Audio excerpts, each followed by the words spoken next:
Nama lengkap saya Aloysius Dewanto Handoko. Saya seorang praktisi, advokat di Sumatera Utara. Kebetulan saat ini menjadi anggota Dewan Penasehat Peradi Pusat di bawah komando Prof. Jimsi Asidiki.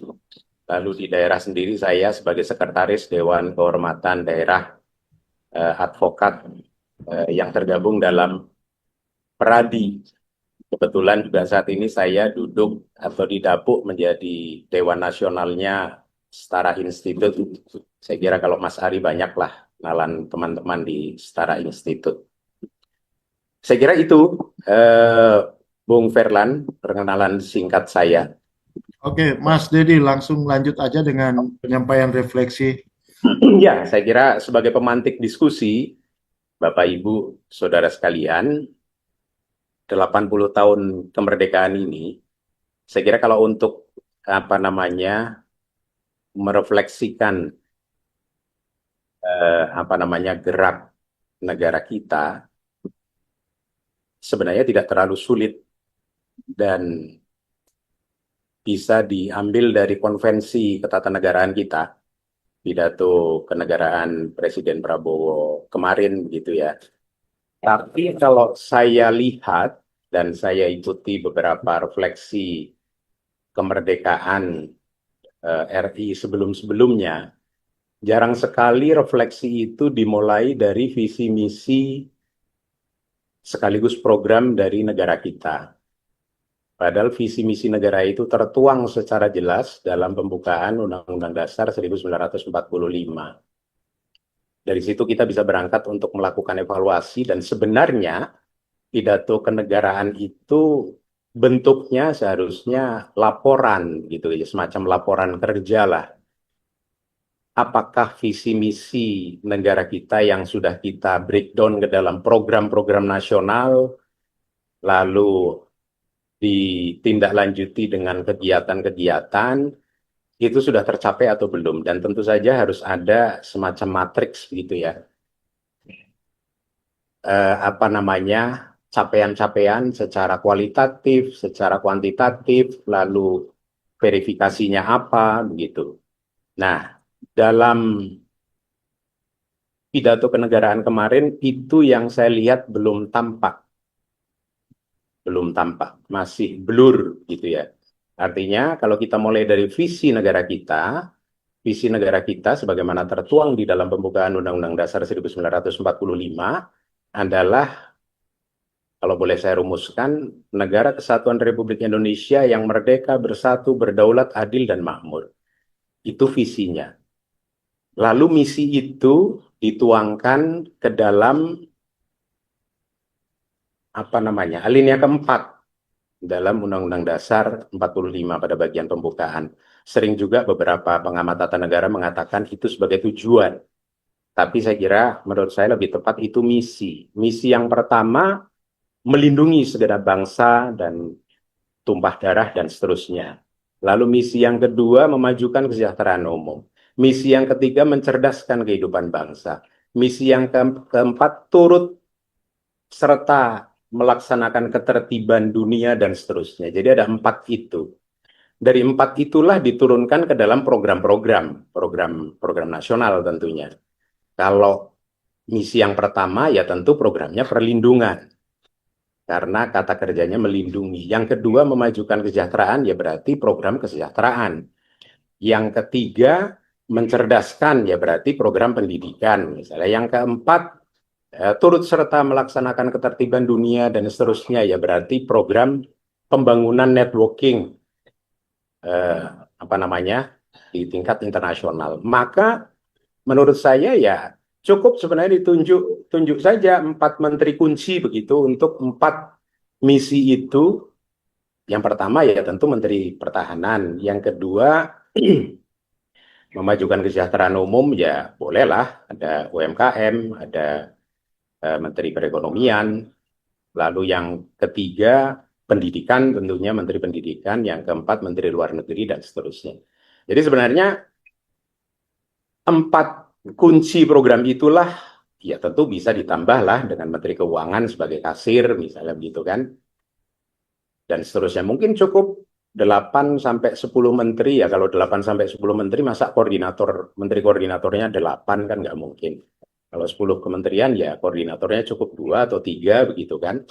Jangan seperti rombongan sirkus seperti sekarang ini gitu kan, ada 48 menteri, belum lagi wakil-wakilnya, belum lagi ditambah pejabat setingkat menteri gitu. Jadi saya melihat bahwa perencanaan strategis sejak awal dari pemerintahan ini sudah dirancang secara berantakan.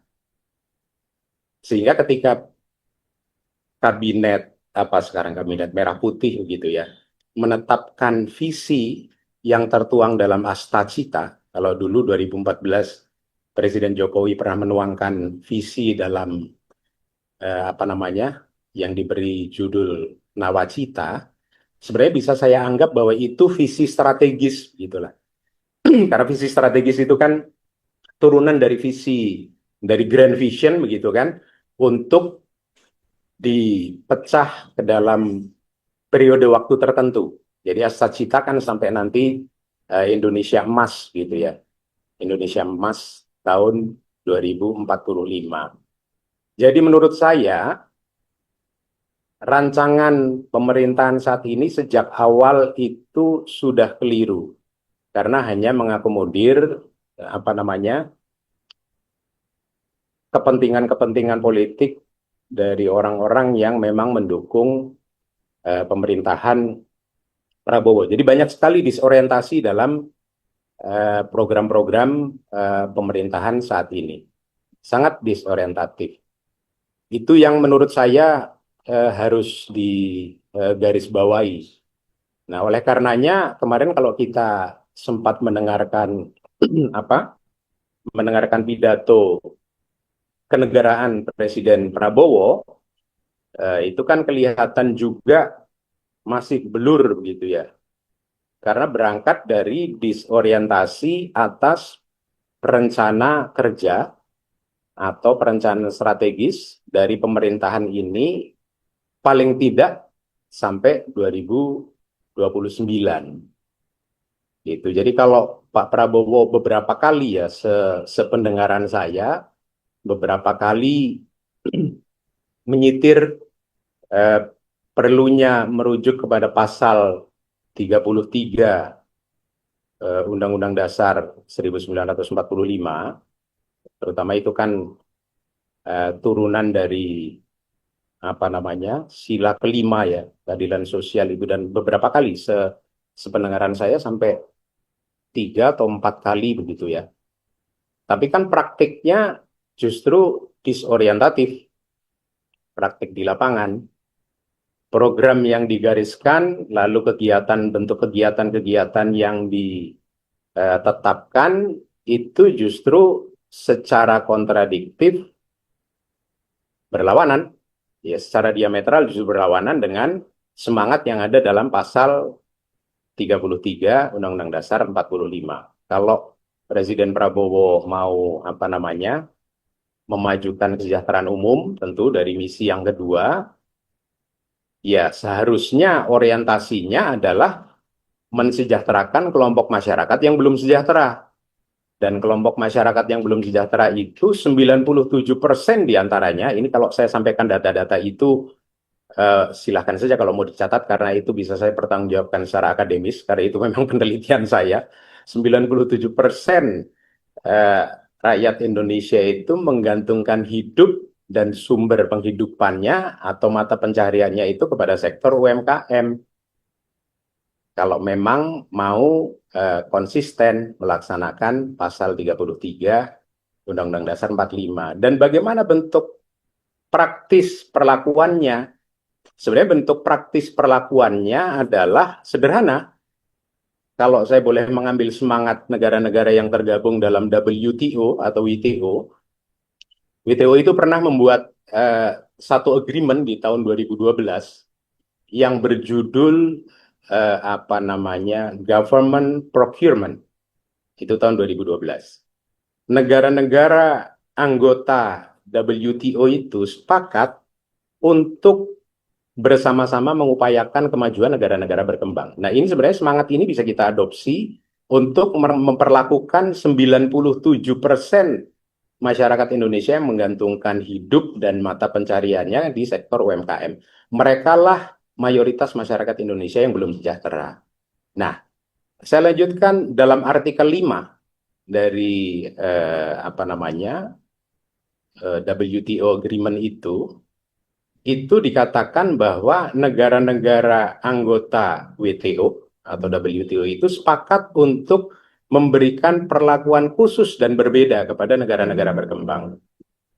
Khusus dan berbeda. Dikalimatkan dalam sebuah frasa special and differential treatment.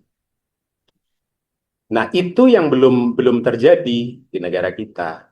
Perlakuan khusus dan berbeda itu sebenarnya sudah tertuang, kalau bahasa Jawanya sudah cetowelo-welo gitu kan, dan itu tertuang dalam peraturan Bank Indonesia. Oke, sektor UMKM itu apa? Perlakuan khusus dan berbedanya. Kasih kredit yang besar, porsi kredit yang lebih besar daripada porsi kredit yang diberikan kepada usaha-usaha besar. Yang kedua, berikan bantuan teknis kepada UMKM-UMKM yang di mata lembaga perbankan itu unbankable, karena mereka tidak punya kemampuan manajemen organisasi, manajemen usaha yang baik. Nah, itu yang sampai sekarang belum terjadi. Presiden Joko Widodo dulu pada waktu Musrembang Nasional tahun 2021, mohon maaf, Bung Ferlan, waktu saya masih cukup ini. Berapa menit lagi? Masih ada 3 menit, 3 sampai 5 menit lagi ya. Ya, saya cepatkan. Jadi 2021 itu Presiden Joko Widodo itu sudah menetapkan target pemberian porsi kredit nasional bagi UMKM 30% dari keseluruhan porsi kredit nasional yang diberikan kepada seluruh pelaku usaha. Di tahun 2024 itu ditetapkan oleh Presiden Jokowi tahun 2021, mengingat pada waktu itu laporan dari BPS, dari Bank Indonesia, porsi pemberian kredit kepada UMKM tahun 2021 hanya ada di angka sebesar 18%. Artinya 88%. 100% kurangi 12 kan 88 ya. 88% porsi kredit itu diberikan kepada usaha-usaha besar. UMKM cuma 12%.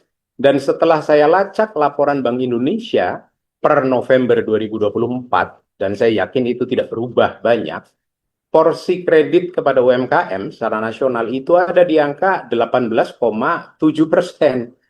Artinya target Presiden Joko Widodo yang menginginkan porsi kredit nasional 30% di tahun 2024 itu tidak tercapai. Nah, itu tidak ada dalam laporan ya kita sebutlah quote unquote laporan atau pidato kenegaraan kemarin. Kalau saya bandingkan, Malaysia itu porsi pemberian kredit nasionalnya kepada UMKM itu 51%. Dan itu resmi, bahkan diakui oleh Kemenko Perekonomian. Yang dahsyat itu kebalikan secara diametral. Korea Selatan itu, kalau Indonesia 18, porsi pemberian kreditnya kepada UMKM, Korea Selatan itu 81% kredit nasional mereka itu, porsi kredit nasional mereka itu diberikan kepada UMKM. Jadi kalau 81% berarti tersisalah 19% ya, betul ya. 19% lah itu yang dibagi kepada cebol-cebol di Korea sana gitu kan. Jadi betapa dahsyatnya Korea Selatan. Oleh karenanya tidak mengherankan kalau Korea Selatan lebih maju daripada Indonesia. Padahal tahun 80 ke bawah, artinya 80 sebelum tahun 70-an lah, 60, 70-an gitu kan. Korea Selatan itu lebih miskin daripada Indonesia PDB-nya, termasuk PDB per kapitanya. Tapi 81 sudah mulai menyalip Indonesia sampai sekarang. GDP atau PDB per kapitanya itu 9 kali lipat daripada Indonesia.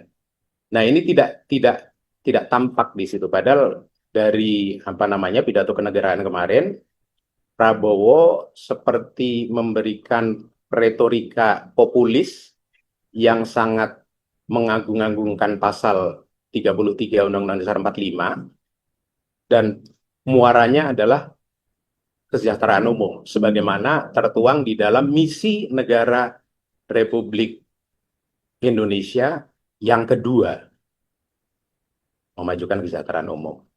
Nah, saya kira itu untuk memantik diskusi sore hari ini.